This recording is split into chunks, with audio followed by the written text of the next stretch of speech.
അങ്ങനെ വൈകുന്നേരങ്ങളിൽ വെള്ളം ഒഴിച്ചു കൊടുക്കുന്നവർ ഒരു കാര്യം കൂടെ ഒന്ന് ശ്രദ്ധിക്കണം. വെള്ളം ഒഴിച്ചു കൊടുത്തതിന് ശേഷം മാത്രം ഫെർട്ടിലൈസർ സ്പ്രേ ചെയ്ത് കൊടുത്താൽ മതി.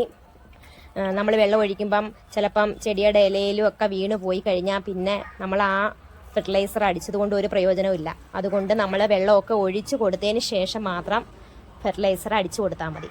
ഭാഗത്തുള്ള ചെടിയെല്ലാം നമ്മൾ ഫെർട്ടിലൈസർ കൊടുത്ത് ഇനി ബാക്ക് ഭാഗത്തിരിക്കുന്ന റോസകൾക്ക് ആണ് നമ്മൾ ഫെർട്ടിലൈസർ കൊടുക്കുന്നത്. ഇപ്പോൾ ഇതിനകത്ത് നമ്മുടെ പഴത്തൊലി അതുപോലെ തന്നെ ഉള്ളിത്തൊലിയും ഇടാം. ഉള്ളിത്തൊലി, നമ്മുടെ ഉരുളൻകിഴങ്ങിൻ്റെ തൊലി, പിന്നെ നമ്മുടെ ചായപ്പൊടി, ഇതെല്ലാം ഇട്ട് 3 ദിവസം കഴിഞ്ഞിട്ടുള്ള ഇതാണ് നമ്മൾ ഇതെല്ലാം ചേർത്തുള്ള ഫെർട്ടിലൈസറാണ് നമ്മളിപ്പം സ്പ്രേ ചെയ്ത് കൊടുക്കുന്നത്. ഇത് അപ്ലൈ ചെയ്ത് കൊടുക്കുന്നത് കൊണ്ട് നമ്മുടെ ചെടി നല്ലതുപോലെ ഹെൽത്തിയോടെ വളരാനും റൂട്ടുകൾക്കും അതുപോലെ തന്നെ പൂക്കളുണ്ടാവാനും